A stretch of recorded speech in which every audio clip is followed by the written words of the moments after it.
Tough one to lose. Love our kids' effort. Did everything after the first 8 minutes to win a game. Defense played fantastic the whole day. Whole day gave us a chance. He gave us more than a chance. Put us in position. I shouldn't give us a chance. Put us in position to win, really, the whole game. Against an offense that's been really, really good. They got 197 yards, and they went up and down the field on Tennessee and went up and down the field on Kansas, and our defense, really phenomenal effort, start to finish, first to the end, start to finish, play the game the right way, really focused, really determined, much better mentally. Offensively, we cost ourselves a game in the first 8 minutes. We had chances, we had field position, we had guys open. One interception should be a touchdown. We got a guy wide open on the sideline. We'll be kicking ourselves. It's wide open. We get the ball there late, and it's way inside, and it turns into a huge interception, which flips the field. So our opportunities early through the air had what we wanted, had guys running open. There's probably 3 or 4 times that touchdowns are big chunk plays, and our primary read was there, and we didn't get it, and we had obviously the 3 turnovers, and that put us in a bind the whole game. Put together a nice drive to start the second half, and get the ball down there, get it to 10-7. Obviously, we were a little more limited with Noah, even though he's done an unbelievable job and super smart, and he showed tons of poise and tons of confidence. There's just not every situation you want to put him in, obviously.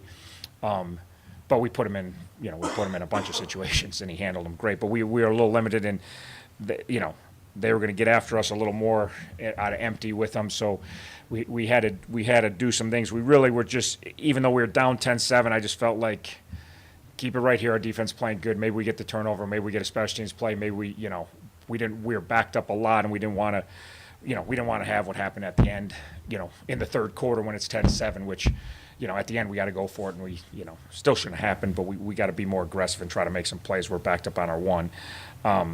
But I thought he played a heck of a game when he got in there and gave our team a chance. At 10-7, we had some chances, a couple obviously holding penalties back us up and put us, we wanted to try to run it still. Our tailback still ran the ball fairly effectively.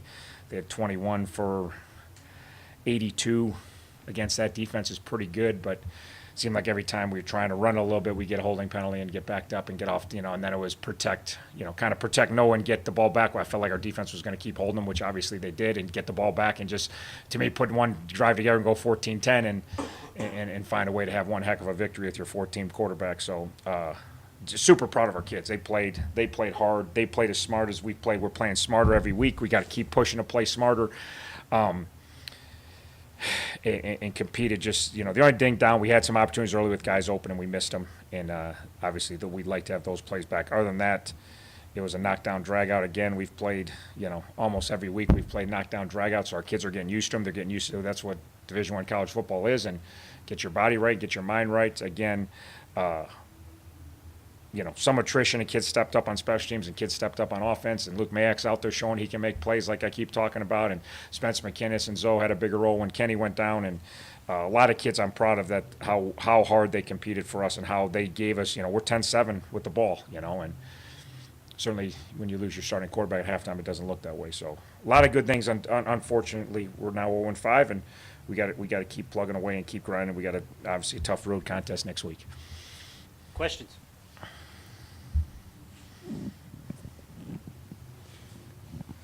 Yeah, so 4 turnovers today. How do you plan on cutting down the giveaways? Obviously, the first 3 are on the quarterback. So, the quarterback's got to make better decisions. First one should be a touchdown. Or not the first one. First one, the sad thing, first one, he was trying to protect the ball, and they still stripped him.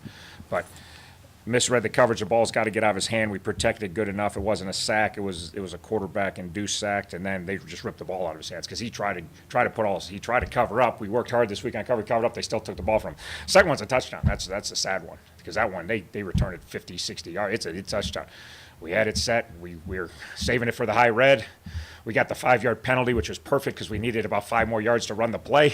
So we were actually excited when we got the 5-yard penalty, put it back in the 18. We had Sam Martin running wide open down the dang sidelines. We got to him late, and then we threw it 7 yards inside. So that just threw a better ball. That wasn't a poor decision. He threw it to the right guy, just not a good choice. Then the same thing on third down. We tried to force a dig route in there and overthrew it. But so that's obviously the last one, Noah's getting hit in the end zone. I got to watch that one. Maybe it was Noah's fault. I don't think it's Noah's fault, but he was trying to throw the ball away. He knew he was in the end zone. He didn't want to take a sack. And so the first 3 are avoidable, and we got to be more efficient at quarterback position. We can't turn the ball over like that. Sort of two related questions. What do we know about Billy at this stage, and what's it going to take here as far as protection for the quarterback? It seems like there are a fair number of sacks, and even when there's not sacks, there's a lot of pressure. And I think even last year you said with Billy, he's a lot better when he's got time to throw, and which is true of any quarterback. Yes, definitely. So definitely. No, I thought, again, obviously they're teeing off late, and but our protection was pretty good against it, pretty darn good. If you watch them play Tennessee and Kansas and everyone else this year, we protected pretty dang good today, and we had time. I mean, I'm not saying there was a perfect clean pocket every time, but we had time. Our protection was good. I know we had some sacks, but some of them we hold the ball too long. Some of them we misread the coverage and we're holding the ball. I mean, the first sack fumble, we had a great pocket. We're back there. We misread the coverage, and then the ball's got to get out of bounds. We got to get the ball, but we can't do that, and that's still on our quarterback. So I didn't think. And again, maybe I'll talk to you Monday. Maybe I'll think different. But I thought our protection was good. We had 6-man pros. We knew everyone that went 5-man pros got eaten up. The third down, no one could get a ball off on third down. We had plenty of time to throw the football. I know late. I know they got after us a little bit, but that'll happen sometimes when they know there's no chance you're running the football and they're teeing off, and they brought some pressure. So. But I thought overall, our protection was fine. Really, I did. How much are we hampered by not having Rowe, and of course Hudson is not going to be available, but Yeah. hampering us? And Murph didn't play at all. So our starting 3 receivers didn't play today. We got Rowan for a snap. We got a nice post. That's about what trainers say, probably had 2 or 3 snaps in them. We got a post and got a completion, and we didn't want to. Murph couldn't go. We could have forced the issue, but then they're probably missing 5, 6, 7 weeks. They're both very close. I'm hopeful to have them both back next week. But we didn't have the 3 guys we lined up for day 1 fall camp. Huddy, Rowe, and Murph didn't play today. I guess Rowe played 1 snap. So, but I don't know. That's what we got. Everybody's got injuries. We got guys. Luke Mack makes plays. James Gardner makes plays. Kyle Rose capable of making plays. We got other guys. Yeah, we'd like to have our best guys. Everybody'd like to have their best guys, but we got good enough players. That didn't bog down our pass game. Sam Martin played good today. He made plays. He got more opportunities. His knee's getting better. He got Murph's reps, and he was making the same catches Murph would make. So again, you'd like to have your best guys, but I don't know that impacted the game as much as people would think, but. And Coach, it's 4 out of 5 games that you finished with more yards and offense than your opponent did, but yet you still don't have anything to show for it. Does it get to a point where it becomes a little bit harder mentally for these guys to break through than physically? It definitely, for us, I'm with you. There's a tough thing. I mean, 238 to 197, there wasn't a whole lot of yards. It was tough out there, but we still did outgain them. But it was close best. We knew it was going to be this type of game. Yeah, it's hard for us, but I'll tell you what, our kids, our approach is getting better and better and better. And our approach is always good to come play hard and try, but our approach to play in these games, like our 4th quarter again today, there was a ton of belief we were going to win the game. Defense, offense, we're saying the right things, doing the right things, competing the right way. And that's the deal. You got to get in those moments, and you got to have success in those moments. That's how you get through those moments. But we haven't been in enough of those moments. The last couple of years, they're few and far between. And when we got in them, they were typically against a pretty poor opponent. They weren't against a good opponent that makes you really work. Now we're getting into them against really quality opponents that are hard to beat anyways. And then, if like I said, if we keep banging on the door and we keep competing like we did in the 4th quarter this week and last week, our mental state is these kids they've been awesome. We had as good a week of practice as I've had in 25 years. Our kids they know they're knocking on the door. There's belief. They know they can do it. They know they got to stick together. So it's been good. We just got to keep pounding away. If you don't, then we'll never get over the hump. Did you kind of narrow anything down as far as the playbook or what you wanted to use once Noah came in? Yeah, there's some things, obviously big difference in Billy's size and stature and some of the throws that Billy's really good at versus, in Noah's, started fall camp as the 3rd guy, and then he got pushed as the 2nd guy. So there's some things he hasn't obviously repped near as much as the other guy, just being a true freshman. So we went through at halftime, just said, okay, he probably knows this, but how many reps has he had at this? Are we really going to ask him to do something he hasn't hardly done?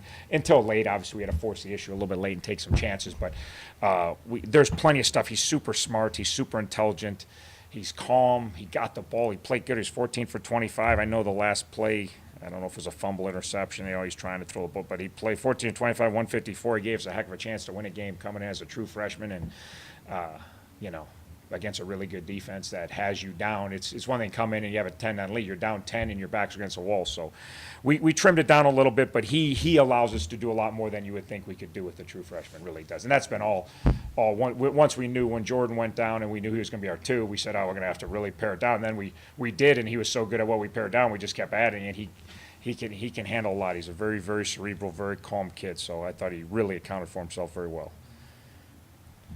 Yeah, so you mentioned that Rokeem Williams played 1 snap today. What can we expect from him in the coming week? Yeah, I'm hopeful. He was close. I mean, obviously he was close enough. The trainer said, "Hey, you probably get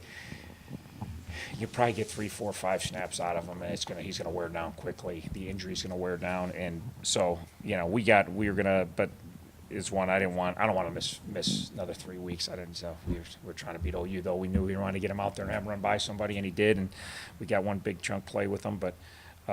Hopefully he's really close to 100%. Hopefully him and Murph. I'm hopeful next week we have them both. I think that's very realistic, and obviously we haven't had Rose since the second quarter of Eastern Illinois, and that's a shame because he was rolling, and even today for one snap he was rolling. He's an impact player for us. So. And Coach, you mentioned the penalties, 10 penalties for 99 yards. What is it that you guys got to kind of clean up or do in practice to eliminate some of those mistakes? I got to look at the holdings. Obviously, from where I'm standing, I can't tell.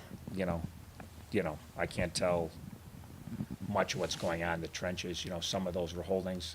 I got to look at some of the PIs. A couple PIs on the other side of the field. I don't know. I know I saw one on the scoreboard that I'd have to watch again on tape. But we're trying hard. I don't know. Well, I have to look at them before I make any comments about whether I thought they were lack of discipline. Did we get beat? Were they sometimes stuff you can live with? So. Certainly didn't. There's very lopsided penalties today. I will say that. I've coached a lot of football games. Not many 10-3. Not many at all. So that was pretty damn lopsided. So I'll have to watch the tape and see what they look like. And if they're undisciplined, we've been working hard to play way more disciplined. If it's sometimes, hey, lineman getting beat and he drags a guy down to protect the quarterback, hey, that's sometimes you gotta do what you gotta do. So but we'll look at them. So I saw that the Wildcat made an appearance in today's game. Can we expect to see more of that or no? Yeah, probably not. We were in a little bind there. We didn't know the extent of Billy's injury. When you got a kid that you may be trying to redshirt as your backup, we had a plan that if it might have been we didn't know. We just knew his shoulder was hurting, and then we didn't know. Could have been one play, he's right back in there, sting or whatever, and so we just had a plan. If it was just going to be one play or 2 plays, we weren't going to. Right now, out for 1 play, and then Billy plays the rest of the season, and Gus is coming back in 2 weeks, and Noah goes back to 3, and all of a sudden you just blew a kid's year for no reason. So we had a plan once we knew that, Billy probably wasn't going to come back, and Billy wanted to come back, and, probably could have gone, but he was hurting pretty bad. So it just didn't feel right to put him in that situation and not give Noah a crack at it. It felt like we felt Billy was going to play. He was begging me to play. But I just felt like we had a better chance, as beat up as Billy was, so to roll with the young kid. I'm looking at the tackles here, and among the leaders for you is Heath Harding. Heath really seems to be having a pretty good year this year, don't you think? He's playing fantastic. There's a lot of guys. He's played fantastic all year, and he's playing the night. He's been so much better than everybody else we've had since he's been here. He hasn't had the competition to push him to be better, and this offseason he just pushed himself to be better. Like he finally figured out after 2 years, like if I'm waiting for somebody else to push me, when I got here, so far the best corner we had in our program wasn't even close, so it's hard when you don't have somebody nipping at your heels every day. So he's really had a great offseason, making more and more plays, obviously run and pass, on the ball, not on the ball, big interception in the corner of the end zone, playing the ball down the field other times. DeAndre Daniels is coming. Today's first day. He's capable, and he really played some football today and was on an island, and really did a nice job. I know they got him for 1 PI. I thought he really stepped up at the other corner. DeAndre Montgomery, Junior McMullen's getting better. TJ Williams is now playing the best football of his life. So that's back-to-back weeks where he's made a huge impact, and he's the one, he struggled in game 1 and became a backup, and as a senior said, okay, I'm going to do everything I can to support this team and get back in there. And then he got back in there and he earned his way back in the start. He started at will. He's been playing nickel his whole life, and he started at will today and played his tail off at will. So our front guys did good. Our second, I mean, everybody on our defense played good. I'll be shocked if I don't watch the tape and not very pleased with how they played. Held 197 yards, and that offense has been rolling. So they ran 11 plays in 2 minutes and 57 seconds against Tennessee and went 80 yards for a touchdown. Like 11 plays in 2:57. But we had them bottled up. They weren't even going fast today. Yeah, tough loss today, obviously. But so how would you assess the receiving core as a whole up to this point in the season? We've been hurt. Huddy out, Rokeem out. There's more guys that have been battling injuries. Jared Murphy was out today for a majority of the game. It's tough. We were deep with our receivers, and we have a lot of guys in the depth chart that can make plays, including all the wide receivers, the running backs, the tight ends. We have plenty of depth there. So I think that we're going to be all right this season. We have to stick with what we're doing, and we have to pick Billy up, obviously, and pick Noah up. Hopefully Billy's feeling better later this week. Overall, I think our receiving core is a solid core, and they're getting the job done. This kind of boiled down to a defensive battle. I'm not sure what you guys expected coming in, but how tough was it working against their defense? They got some players on D, no doubt about it. Linebackers, defensive ends. Tough, hard-nosed players, and we game planned the best we could to isolate their best players and work around getting double teams to the mic and sealing the edge with the tight ends and the tackles. Their defense was solid today, and they held us to a lot of three and outs, 4 and outs. Pardon me. Other than that, I think we shot ourselves in the foot a lot on offense. A couple of turnovers here and there. First half really hurt us turnover-wise. We had a couple big opportunities to make plays, put points on the board, and made silly decisions.